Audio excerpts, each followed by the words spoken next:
here we are once again. This is Bill Carell with my two friends, Lisa and Ken, and we are lighting the candle, A World That Works.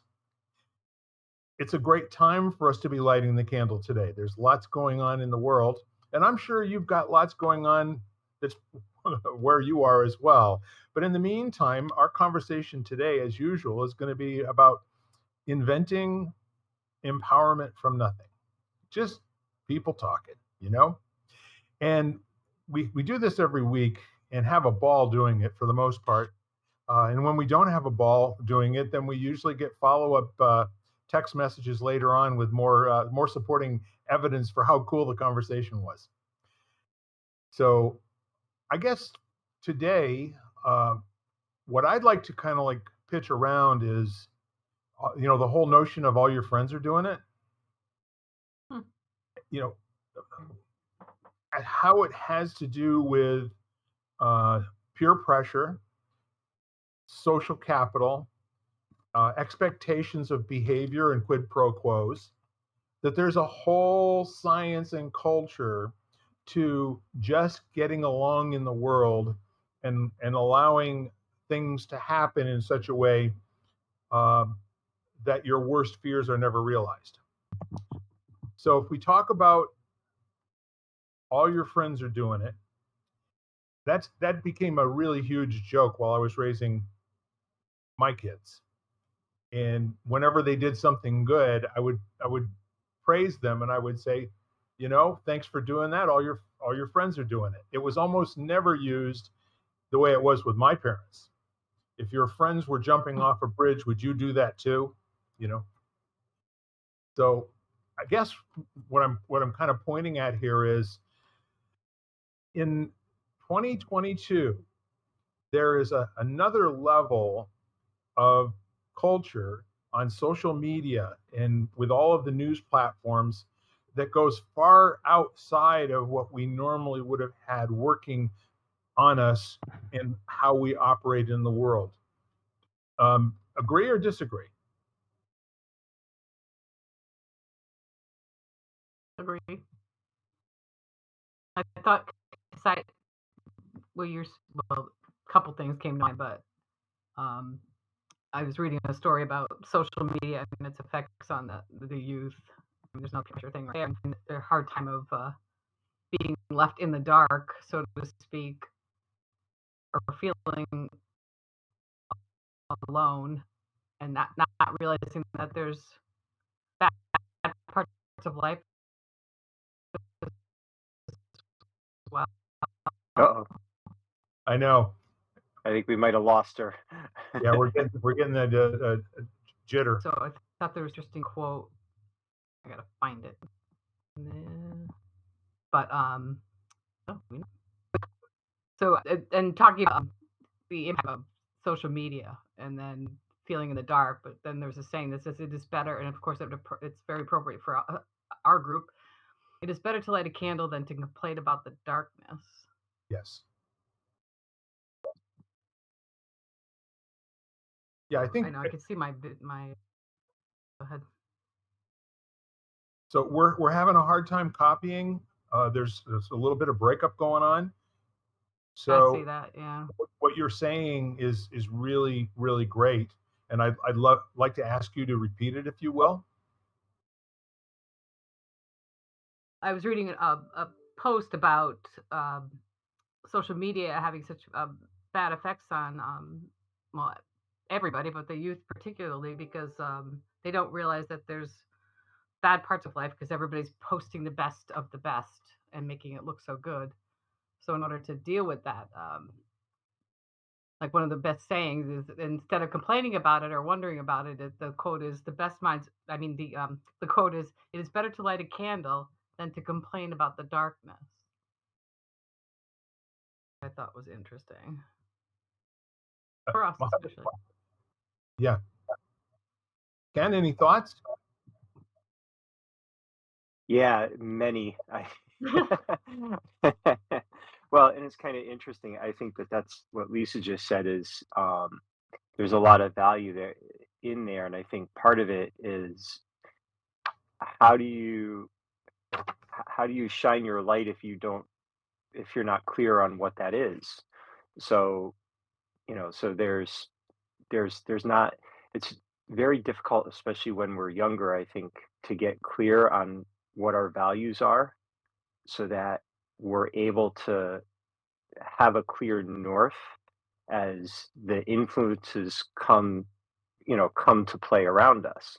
And I think one of the challenges we're seeing now is you have so much access to what other people are doing, and they're able to kind of contrive that to look a certain way, um, and so that can influence us. But the reality, you were talking about jumping off the bridge.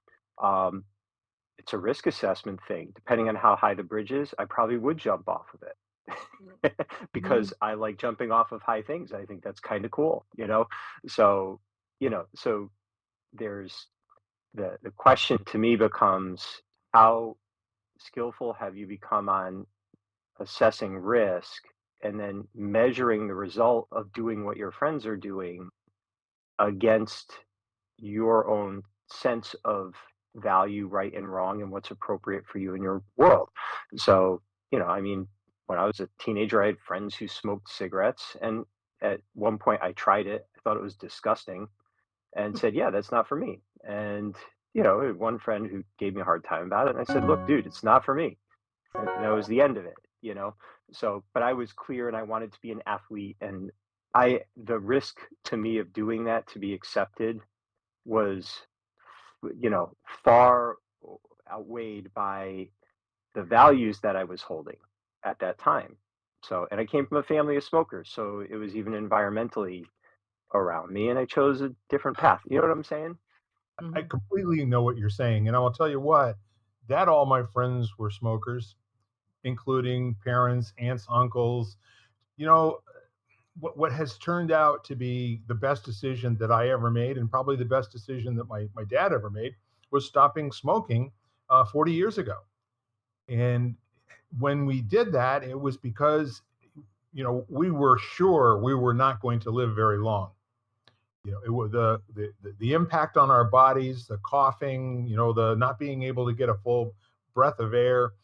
That was us making the hard choice to do what it took to stop smoking. And in the meantime, the antithesis of that are all the people that continued smoking and continued hanging around with people in closed rooms while everyone was smoking. And the hard part of that journey is, um, while we're constantly being bombarded with messages about how smoking started out being a really good thing. It started out being something that will calm you. There were doctors that actually would prescribe cigarettes to women who didn't smoke back in the 40s and 50s because being pregnant is a really hard thing to do, and at least this will calm you down every once in a while and give you a moment to catch your breath. So, I mean, the bad news of all of that is we all know many people who didn't make the choice to stop smoking or didn't make the choice to never start smoking. And unfortunately, most of those people in my family are no longer around. It's all come right down to almost to a person that the people that smoked over that 40 years are no longer here. So the all your friends are doing it sort of thing was never true to begin with, was it, Ken? It was something that you said as justification for something that you wanted in order to try to coerce your parents into going along with something that they certainly didn't agree was a good thing for you, you know? Mhm. And yeah, Lisa, you got a thought? But because I was reading, I don't know, there's a Alan Carr, you probably know, wrote like How to Stop Drinking, How to Stop Smoking. He did, and then this woman wrote The Naked Mind, which is about taking that beyond. And she talked about that exact thing, like how do you stand in a room where everybody's drinking and you don't? And then she just said, well, like, is everybody in the room like eating liverwurst? I mean, just because they do something doesn't mean you have to do it. And then when you realize that everybody in the room is doing different things than you all the time, Yes. and then you put that in that perspective, like just because they're picking up and imbibing in a liquor that you don't even want to partake in, or just put it in its place like that. Like it doesn't need to be just because, I'm not going to eat liverwurst because he's eating liverwurst. Why would I take a drink? That kind of thing. How simple it is. I think Ken pointed to a really, really fundamental issue, though, that early on, you neither are confident in your values or even confident in your value. Hmm. It's like, am I worthy of being with this crowd, having all the thoughts that I'm having in my head about how cool they all are, and I'm certainly not that. So, you know, at an early age, I think the best gift that an adult can give a child is to give them access to their intrinsic unique value as compared to everyone else in the room and everyone else in the state and everyone else in the world, to the point where there's no longer any appropriate value to comparing yourself to another person. You're always going to be in a situation where that comparison, you're going to come out on the short end of the stick, either by thinking you're superior or thinking you're inferior, or that you can slide by and get along. And in the meantime, the whole notion of needing to be, with the hip crowd, or needing to be with the bad boys, or needing to be with the pretty girls, or the, whatever. That whole notion is a made up conversation, and that's what Instagram, is all about. Taking what we used to do in cliques in grammar school and middle school and high school, and the conversations that we would have, that some worked out and some didn't work out so well. And now there's an artificial um, line that's being drawn, that you're either the Kardashians or you're not, you know? And I heard a really interesting statement by Bill Maher. I listened to him. There are not a lot of things that we agree on fundamentally with regard to how to treat people and that sort of thing. But he has made a lot more sense being a centrist over the last 2 years, when so much of that side of the conversation has gone off the deep end. But what he said was, if you can, have just the confidence that whatever other people are doing in their wealthy lifestyle, or their lifestyle that is admired by people, is not how they are experiencing it. It's not easy to be a Kardashian, you know? It's not easy to be Jay-Z. It's not easy to be, Meghan or Harry, right? So the whole idea is that we have, I think more than any other time in my lifetime, created an artificial set of values, and then repeated them to the point where people don't question those values anymore. And they also don't question whether or not they should be railing against those values. Does that make any sense? Yeah.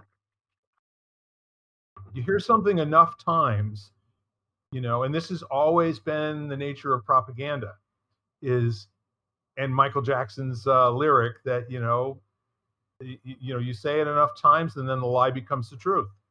And then people they can't distinguish for themselves, because there's no other information available. There's no alternate point of view being spoken. There's no experience that they have other than what they've been listening to day in and day out for a very long time. And I think it's an important thing to talk about with regard to how we're raising this generation of kids. Mm. They should be confused. Yeah. I mean, the messages that they're getting about who they are at a very fundamental level are so conflicted. And also the messages that they're getting from so-called authority figures, that historically you and I have always looked up to, the leaders in our lives, right? I don't know that that's all that smart these days, Mm. at least not in a vacuum.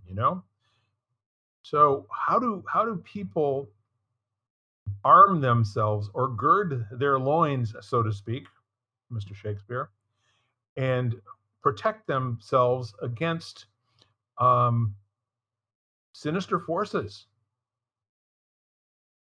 that are in the shape of, I don't know, Teletubbies.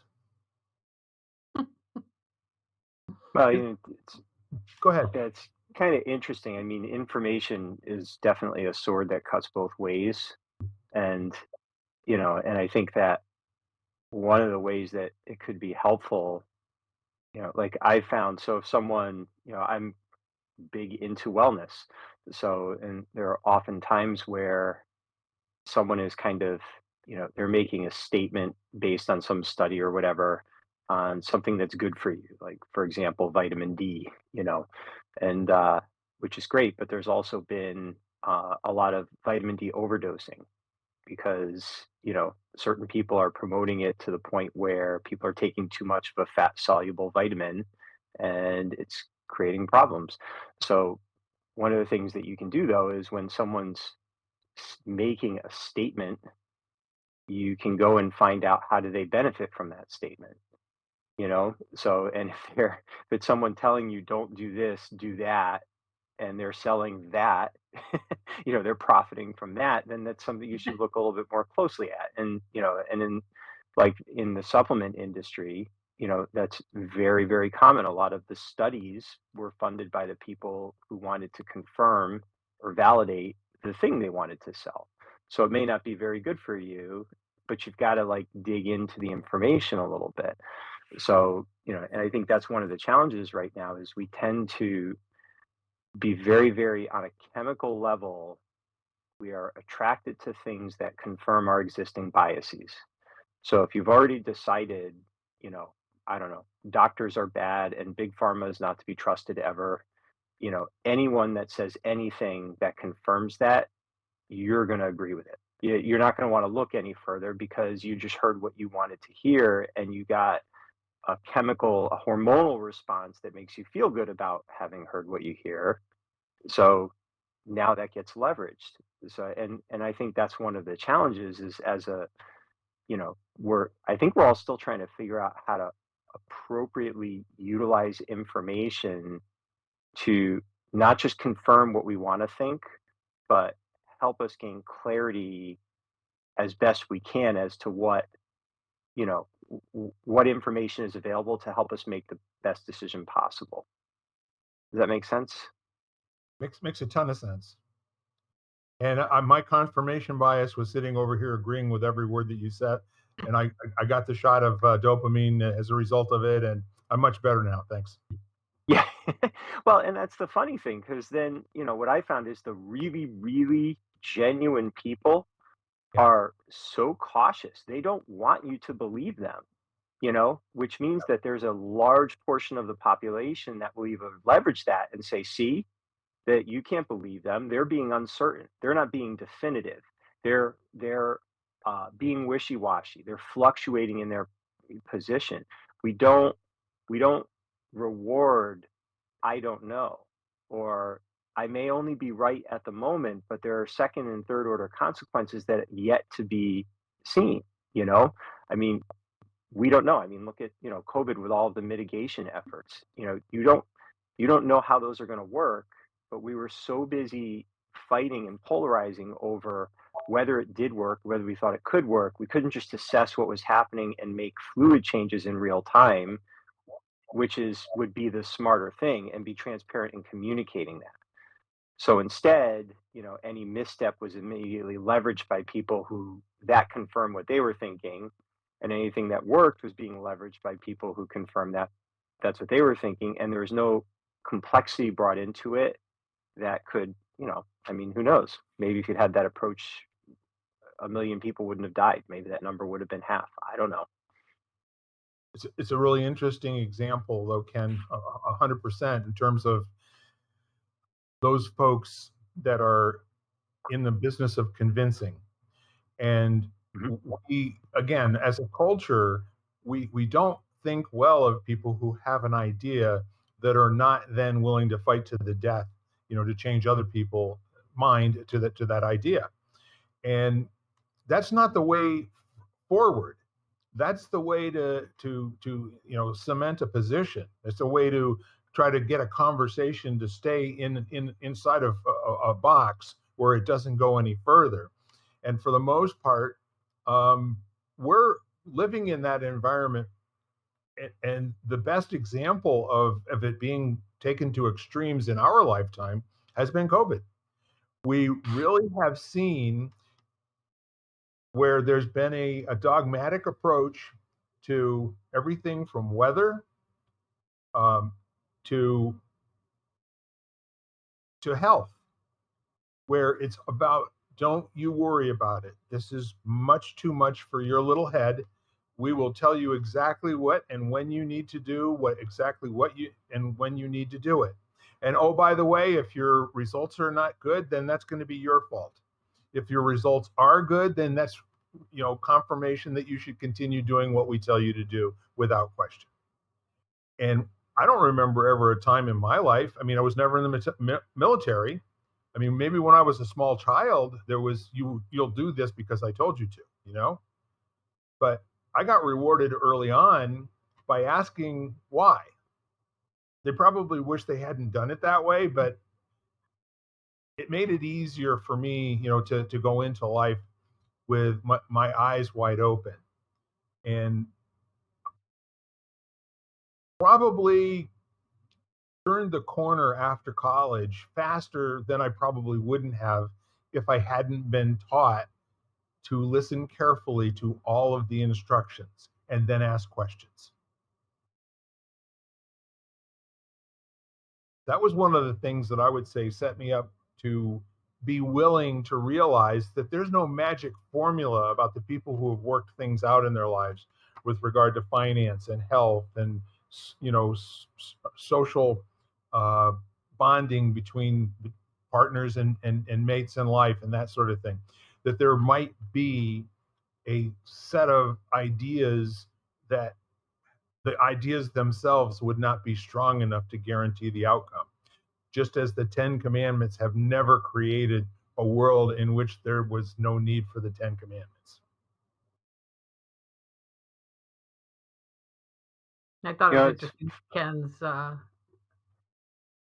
talking about supplements and things like that, because that every product on the market is to make life better, right? So, and then you go researching it, and they're just getting so clever with, if you look up reviews for something that you're looking at, they found a way to make it look like it's an actual review, and it's the company themselves undermining the review, Yes. and making it still look good. So it's so interesting, like that now to do research or to ask the questions, it's getting harder to find the right answers even, so I just find that to be, buyer beware kind of thing.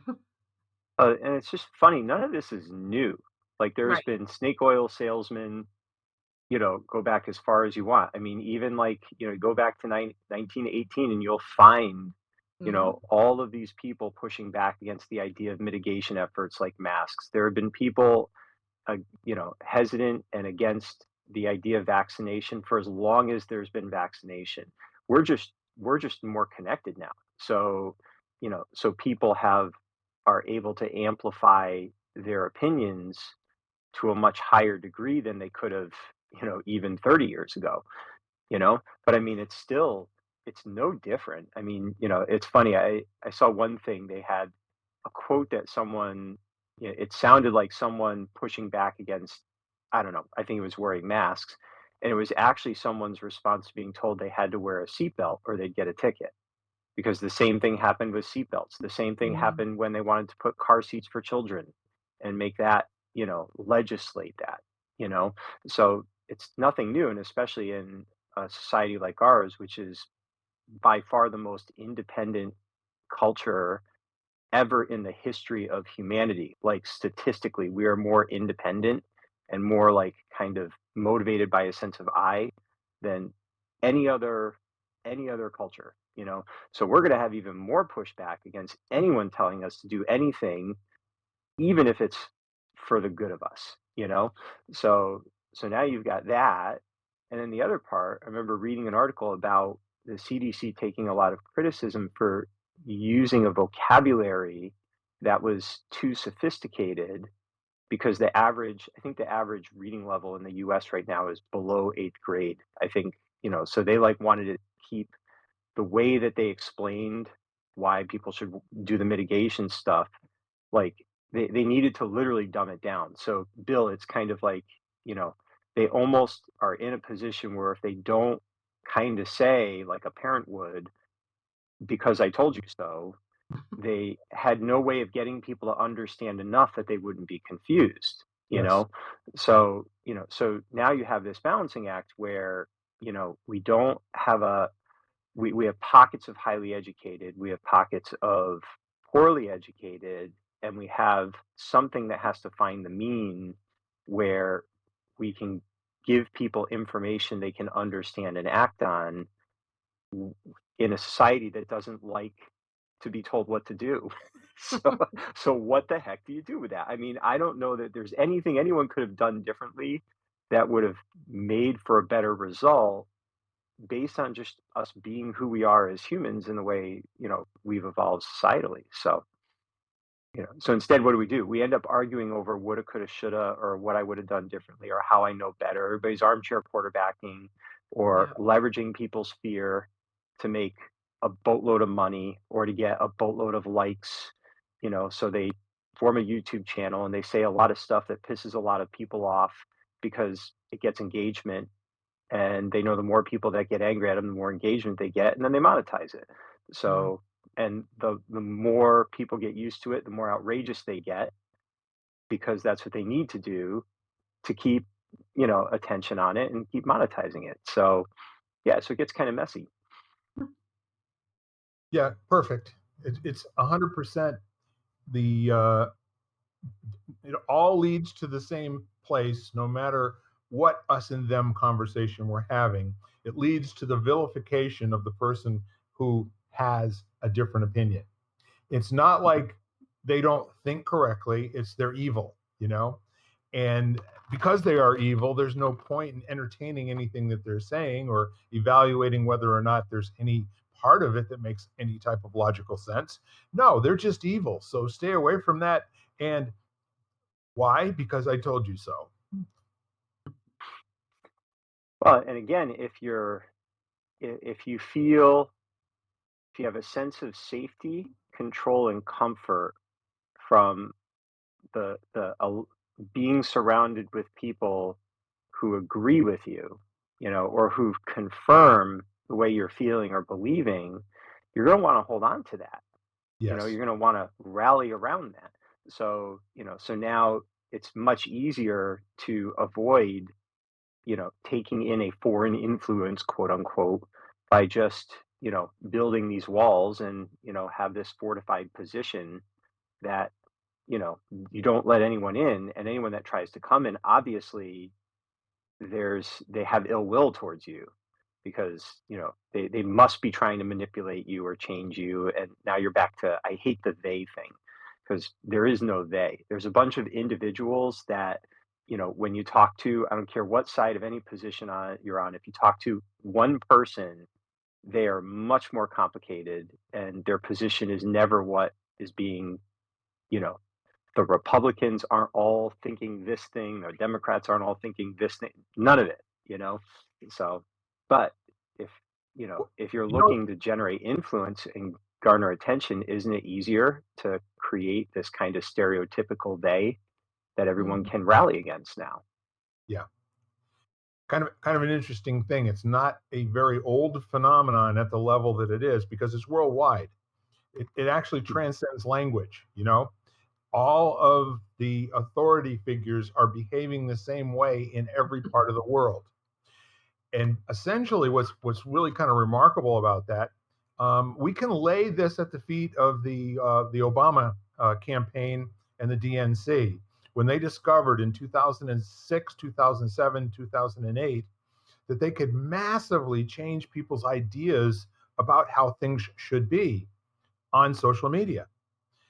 And so they got really good at Facebook and they got really good at Twitter. And what they found was the more things that they said that were outrageous about the other side, the more people that they got, you know, who would then become followers and agree with them and egg them on to do more. What they didn't realize was that in order for Twitter to completely maximize its monetization, they not only installed, but they propagated at a very high level the bots. They would claim that they were bots from this country or that country, but no, they're not. They were intended to sway people's opinions.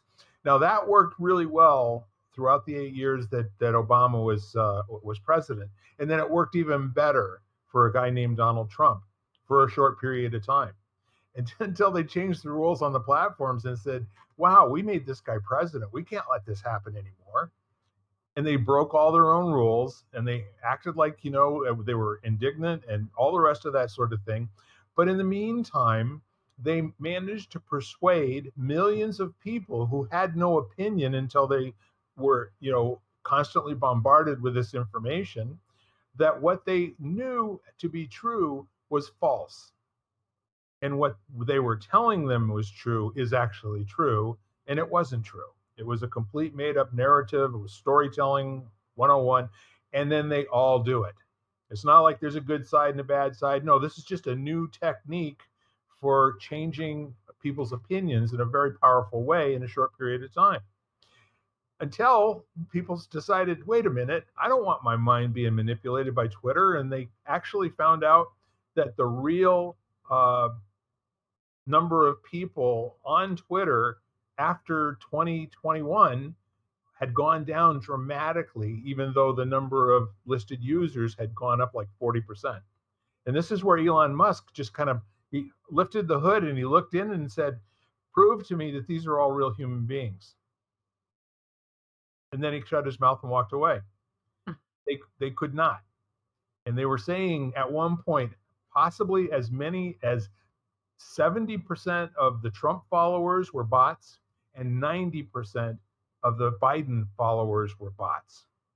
And he said, so you have a valueless commodity here. Your platform, your public square, it's phony.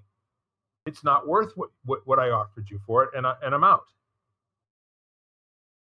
So is that the beginning of people finally saying, enough with the dogmatic talk, with the altar of this and the altar of that? Why don't we just talk about what people want, what people need, how they behave? How do we actually make people's lives better?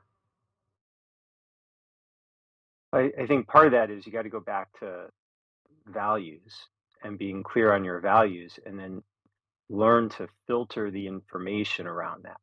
So, so like for example, if I'm going to use the COVID example, if your value is no one tells me what to do, like that sense of personal sovereignty and freedom to make your own choices and live your life on your terms, Right. That's a value you're going to have. So now, that's that as information comes in, your relationship to it is going to be filtered through that.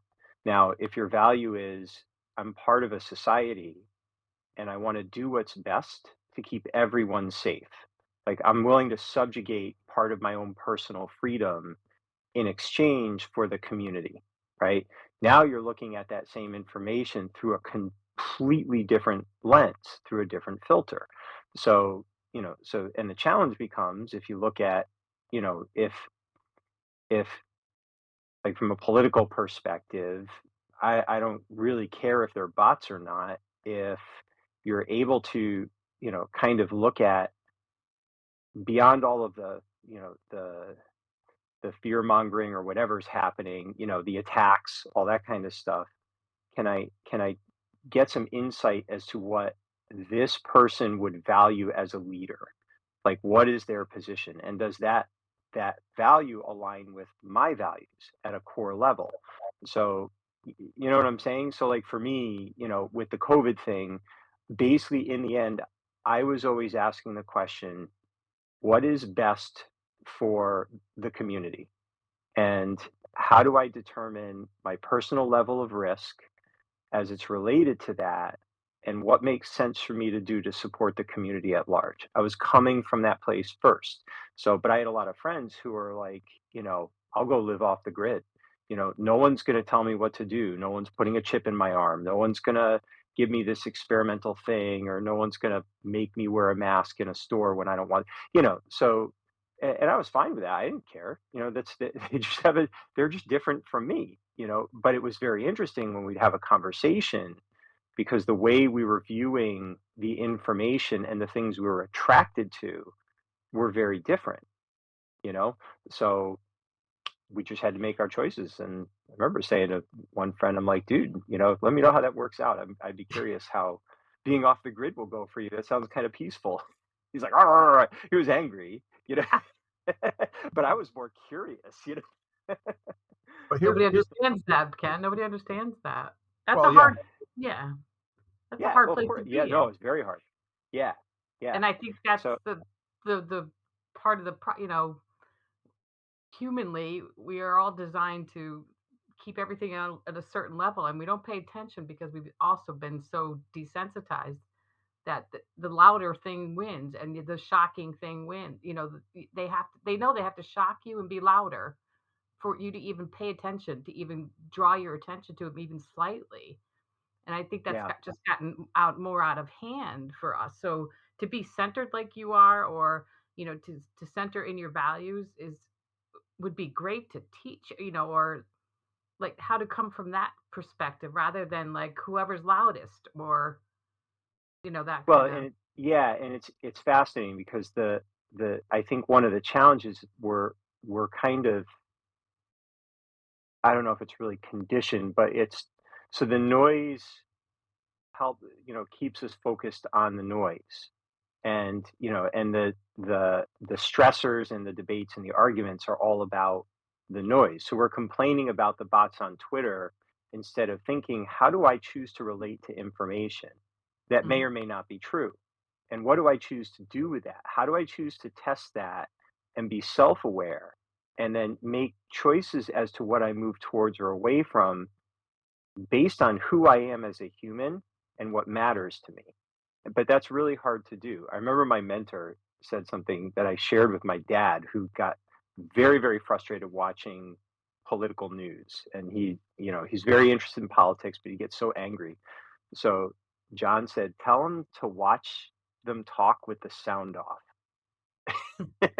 So that you're not hearing their words, you're watching what they're actually saying through their body language. And it was amazing because all of a sudden my dad got less stressed. And he said because now he was assessing the human and who that human was being and how truthful they were through like body language and facial expressions. And he wasn't being distracted by this string of words designed to trigger all of these emotional responses that, distracted him from who this person is, and it was a really interesting thing. But, you know, all of our conversations tend to be about the noise, about the platform or about, you know, who did what or, what worked or what didn't instead of, how do we relate to this? And it's not, yes, they can trigger and influence you. So, but if your focus is on the fact that that's human, I mean, some people see an athlete being an incredible athlete and they're influenced to become an athlete. I was. Other people look at that and say, nope, no desire. And then they watch someone becoming a computer programmer, a scientist, and they're attracted to that. Is that manipulation? No, it's being attracted to things that resonate with who you are in your core. And, and your certain things are going to get amplified and other things won't, but then the distractions can come in and cloud all of that, you know? well, I really love everything that you're saying, and good on you to be your age with your training, with the hundreds of thousands of words you have read and internalized, and your articulate way of saying exactly what the end result, can be possible for human beings. However, in the meantime, we have a whole host of folks that get paid to change people's thoughts from what they are now to what they want them to be. And there's a whole science to doing it in such a way that people don't realize they're being duped. And I love what you said earlier about the snake oil salesman on, I watch YouTube religiously. I will spend upwards of 10 hours a week watching short videos about many different subjects. And when I, do that, rather than watching 1 or 2 hour long videos, I get to hear an awful lot of different really cool things. I didn't realize that Grant Cardone was so big into signing up legions of coachees at this point. But I think what is really kind of interesting is that he's got all of these 5 to 10 minute long videos.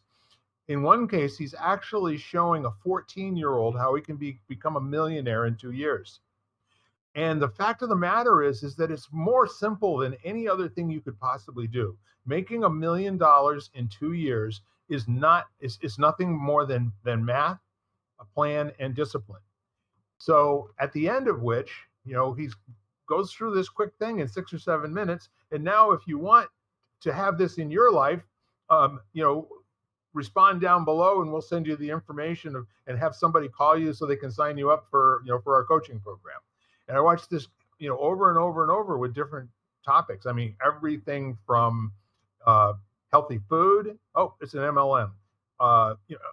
It's just over and over and over to, like, they've all just decided that the easiest way to make money on the planet right at the moment is to be a life coach.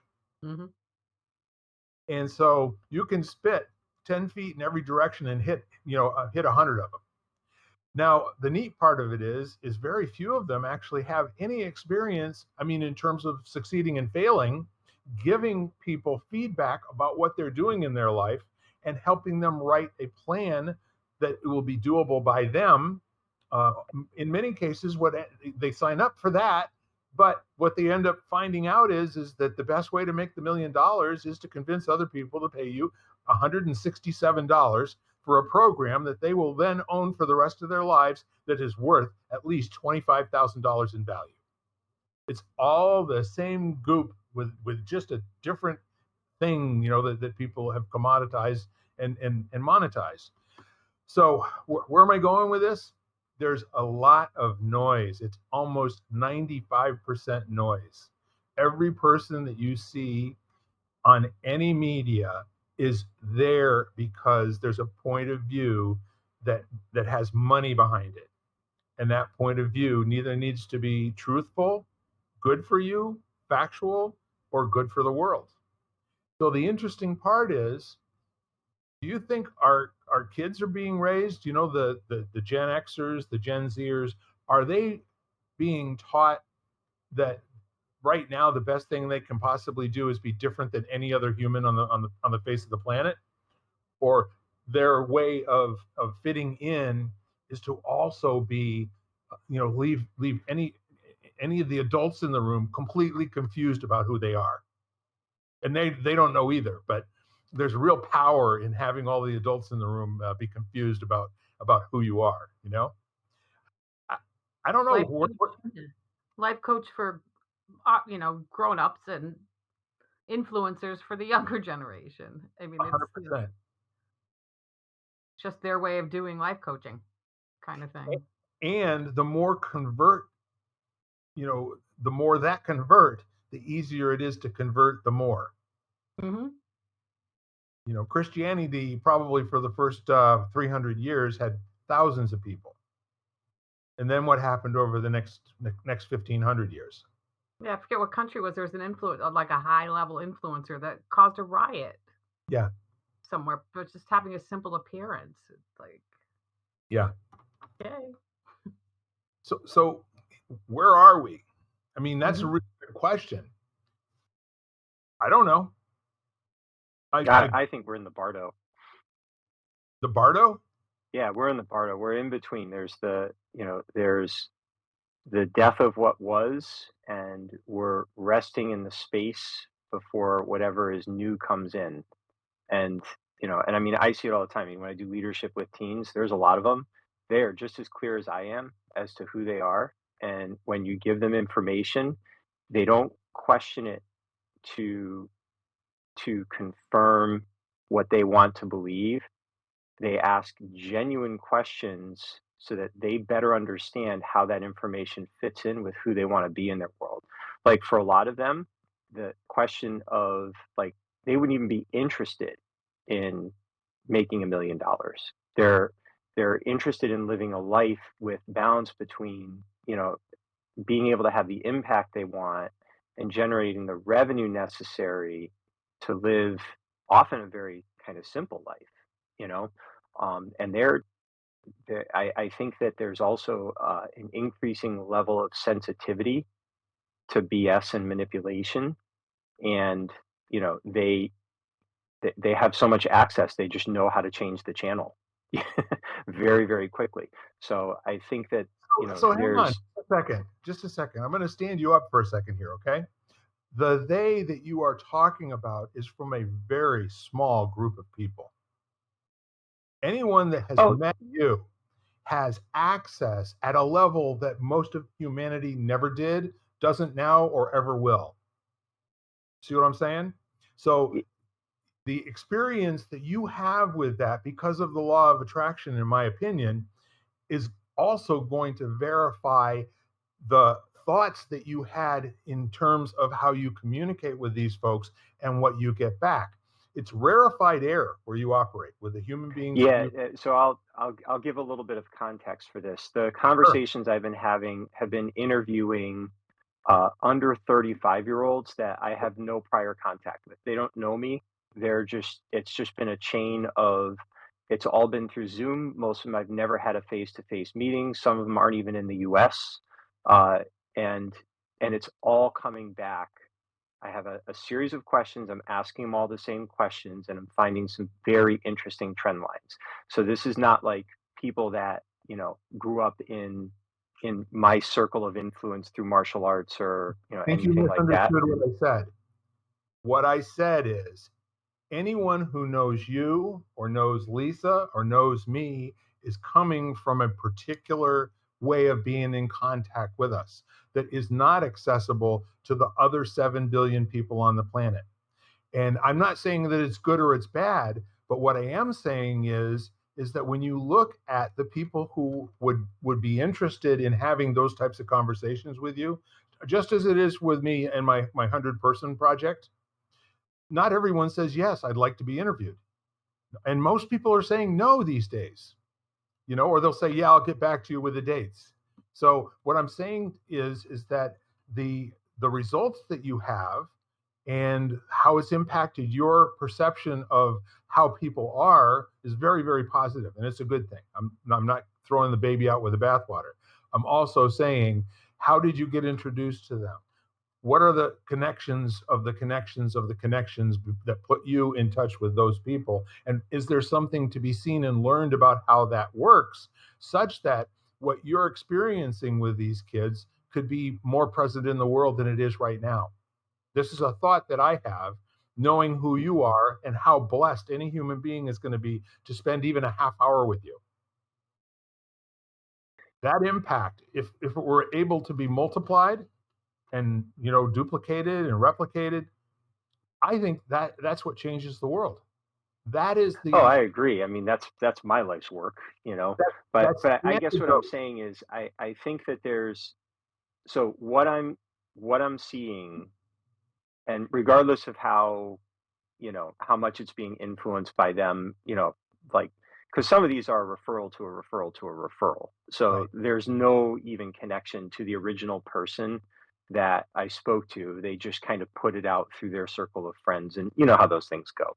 I do. So, but still, there could absolutely be some kind of, you know, uh, whatever melded in there. But there's a distinct difference between the people I communicate that are from older generations who are pretty invested in the information sources, the media, the traditional media, and how they relate to information compared to the younger people, Sure.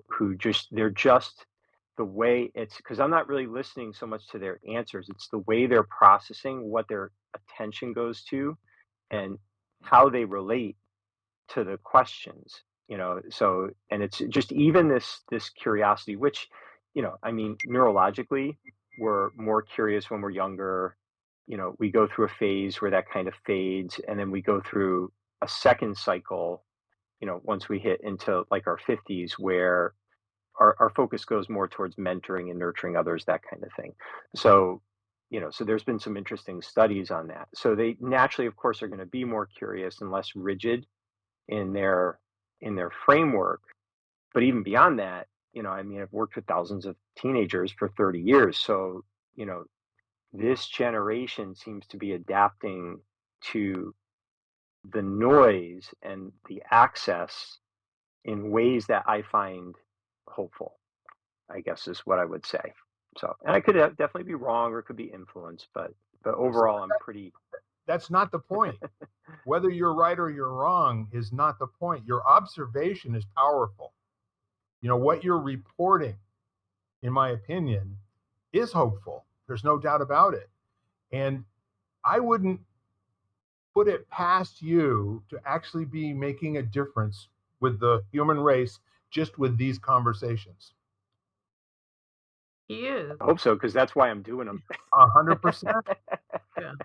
But it's like, again, whenever we see people expressing, and then this is why I watch so many YouTube videos, both so I can see hyperbole, okay? Because it's always going to be overstatement.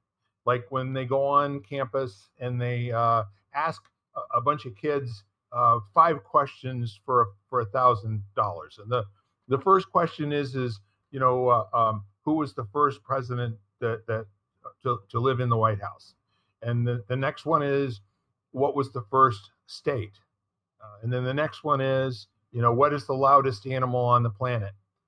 And they went to Harvard and they asked these kids these questions, and I have no idea how many people that they asked, but I was really kind of impressed what the kids looked like who got all the questions right. It struck me that there are still these, it's a bell curve, in my opinion, of people who are totally obtuse and they're not going to graduate from Harvard. They're going to get the debt, they're going to go away, and they're going to end up, not doing well in the rest of their life until they figure out who they are and what their value is. The kids in the middle, they're the quiet ones that just keep walking past while the guy is doing the video and offering them an opportunity to look foolish on camera. And then the ones that take the bait and answer the questions thoughtfully. Again, when you watch a human being thinking, it is really a mechanical process. You can actually see them looking inside their forehead, and the wheels moving. And first president in the White House, John Adams. It's like I want to pull him aside. And how did you get to that? Well, first of all, we know where the White House was when Washington was president, right? There was no Washington, D.C. when Washington was president. So the point is, the White House, so there's some kind of uh, a thought process of deduction. And I watched a guy do this. One of the kids that answered the question, I would love to take to lunch. And I'd like to ask him about the world that he sees in the future. And what is that going to amount to as far as he's concerned?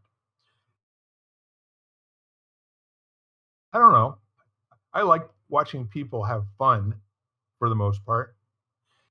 And Ken, are you starting to come up with a next phase beyond these interviews? Oh yeah, yeah. No, And it's what will that's that look like? well, the whole idea is to get a better understanding of what they value in work and life and where those things overlap, so that we can design environments in which they can feel fulfilled when they work. I mean, I want to build businesses all over the world that are built around people being able to do the work the way they feel they were designed to do it, in a way that adds values to the communities in which those businesses reside. So, so it was just, and I've learned a lot obviously from businesses we have done, but I'm thinking on a much larger scale. So I'm just collecting information, so that the more you understand what's important to them, the more you can design the environment, especially from a leadership standpoint, so that you're not you're not, like, it's kind of funny, like what Grant Cardone is doing wouldn't work with the people that I'm talking about that want to do this service-based thing. That would be the wrong approach with them. They'd be turned off by that. They'd be disengaged and they wouldn't reach their full potential. Sure. And, which would frustrate them because all they want to do is leverage their potential in service to the people around them. That's the common theme. They want to feel utilized and connected, and they want to contribute value without having that smothered unnecessarily by other people's opinions of what that should look like. You Right. know, they and they don't mind having structure around it either. It's not a lack of structure, just be fluffy and, you know, it's so yeah, so the whole point is to create the more you understand, the more you can, martial arts principle 90% of success comes from the first move. So Yes. start with the design that will help make it easier for everyone to make the choices that they would rather be making anyway. And then we'll I, see what happens. I think that's perfect. And in terms of shooting for the middle, where people still do think, still do act out of some sort of rational uh, plan and taking information in and looking to see what's going to happen and predicting outcomes and results and that sort of thing. We don't hear about those people very much because it's not that interesting to watch people just go through their lives and be successful or succeed and fail, succeed and fail, succeed and fail, succeed and fail. It's a lot more interesting. The marketers have proved to us over and over again the hyperbole, yelling fire in the whatever you can, to keep amping up people's irrational response to what they're seeing and hearing. So I'm wondering if we're going to go through the pendulum swinging back as far as what we're immersed in terms of what we're being told the real world looks like out there. Well, one of the things I heard was is it Gen Z, Yeah, the one of the younger generations, their kind of mantra right now is "we before me." Like they are very clear that it's their and I'm seeing this, a lot of the kids that I'm in touch with who are now out in the workforce, they're attracted to nonprofits, they're attracted to benefit companies, work that matters, to communally as opposed to personal success. I want to I want to achieve these individual accolades. That's secondary, and I'm sure that's, again, there's yeah. other that's not true universally. However, the experience has been that there's an attraction to that. So as certain generations kind of phase out of influence and these new generations come into positions of influence, it's going to be interesting how that impacts, you know, us societally overall. Not only is it going to be interesting, it may just be life threatening and life changing way of life. Can't And have that, one without the other, I guess, right? I guess, absolutely. And I think in terms of the concern of people who only turn on media occasionally, and I went literally probably 2.5 years with really not watching any television per se, except for old reruns of old shows from the 90s. We got on a kick of going and finding something and then binging it just for the TV show.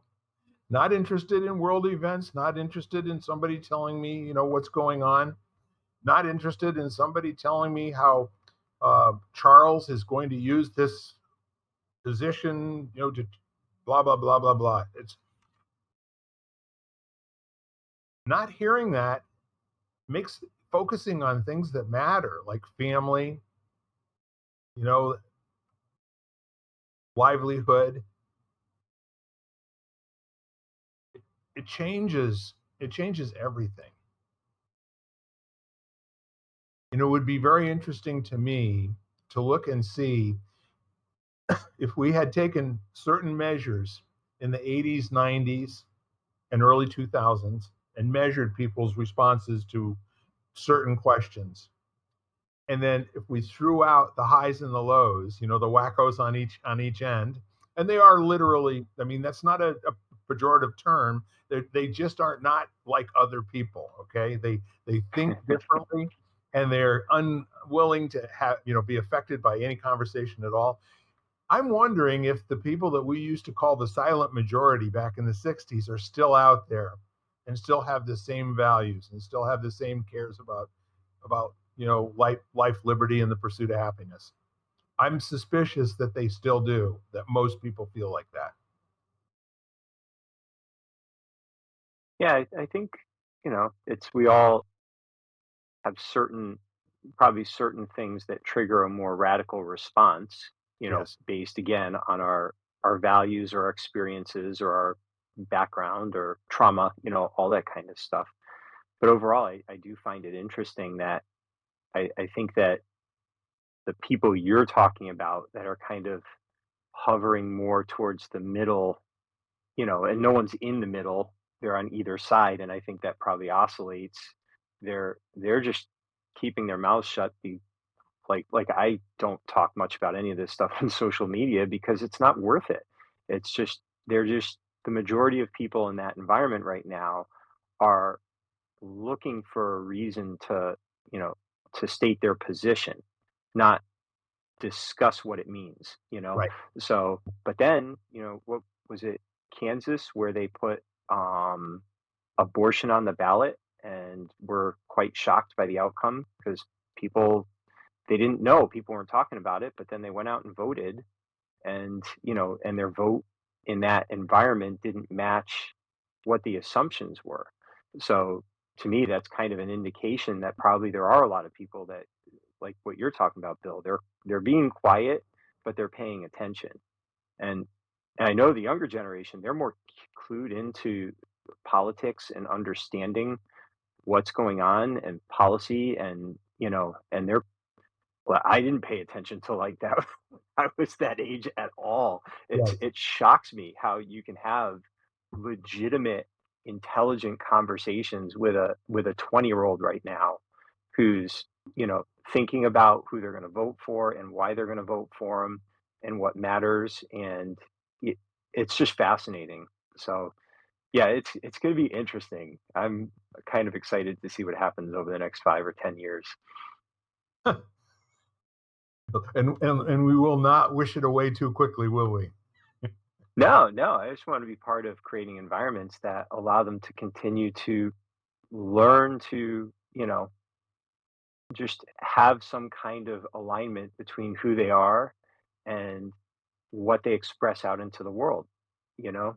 So, and also the, I think the internal fortitude to handle the disappointment and the Yes. fact that they won't always win, and they have to recognize the times where there's compromise and battle sacrificed for, you know, something greater down the road. So those are all things that need to be practiced and cultivated over time too. Whenever we have the opportunity to be around people that seem like they're decent stewards of our culture, and not that they necessarily agree with everything that's going on, but they feel like they at least have some sort of access to change or some sort of access to making things continue to be desirable and good for people. I find that very hopeful. Yeah. There's a lot of them out there too, you know. It's just interesting. I think one of the biggest challenges, I keep holding on to the hope that it's just the ones who are like that tend to be a little bit quieter because they've got their head down and they're doing the work, Yeah. and they're not screaming on their YouTube channel constantly that the sky is falling or that, they know what's best or whatever, because they don't think those things. They may have concerns, they may exercise caution, but they're not afraid to say I don't know. They're not afraid to change their mind or say I thought this and I was wrong. New information has been presented to me, or I'm willing to try this and it may be wrong, but I'll try it and accept the consequence Yep. And like they're not as loud, No, at least that I've seen. You know, I think they're the smart ones that are always asking a question. yeah, yeah, You almost never leave a conversation with the group that we're talking about having any idea where they stand on it. But they're fascinating in terms of their interest in what and other people's points of view.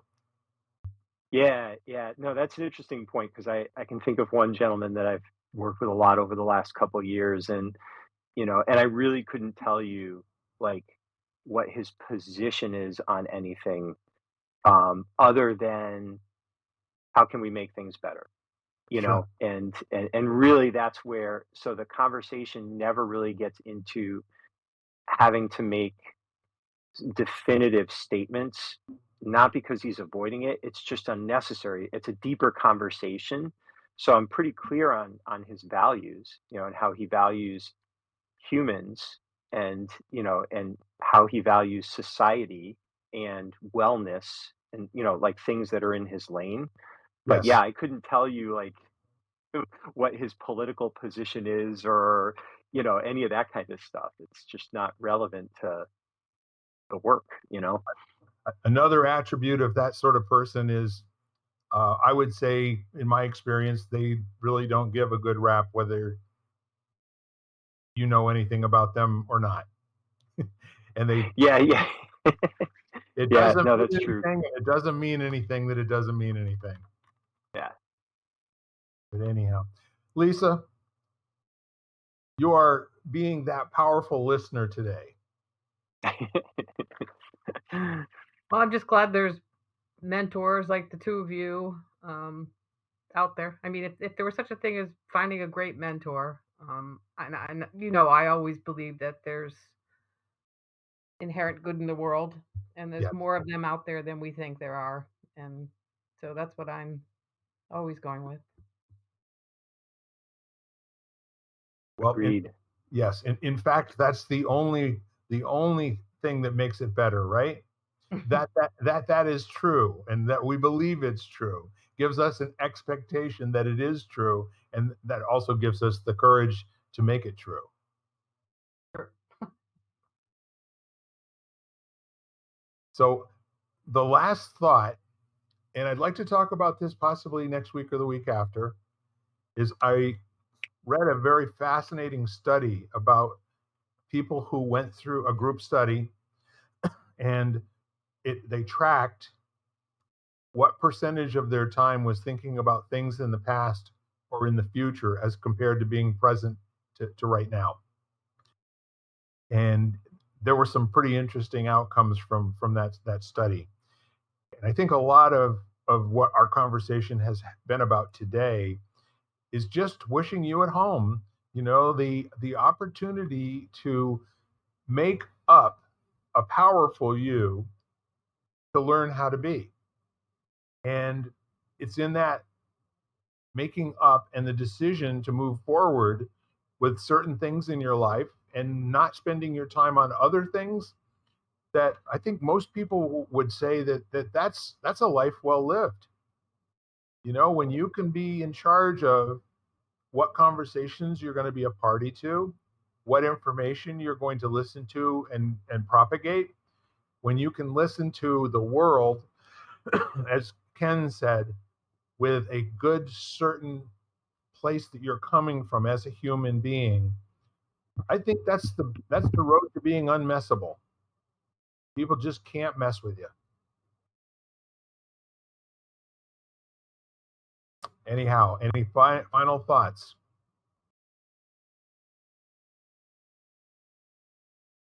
A question, I guess. And what would make you feel safe enough to genuinely, without reservation, open both your heart and your mind to things that it doesn't currently feel capable of holding? Marvelous question. Definitely. So let's hang out with that one. The answer is not the important part. No, definitely not. I don't know what the answer is for me either. But it It's seemed a like an brilliant, interesting question. brilliant question. All right, folks, we are lighting the candle, a world that works. I'm Bill Carell, and I've been once again blessed by the time with my two dear friends, Ken Caputo and Lisa Sheehan. So we'll see you soon. Bye-bye. You've been listening to Lighting the Candle, a world that works, part of the Exvadio Podcast Network. You can catch us each week, as well as the rest of the network, at exvadio.com/podcasts, as well as the Apple Podcasts app, Google Podcasts, Spotify, iHeartRadio, Stitcher, Audible, Amazon Music, and wherever you find podcasts.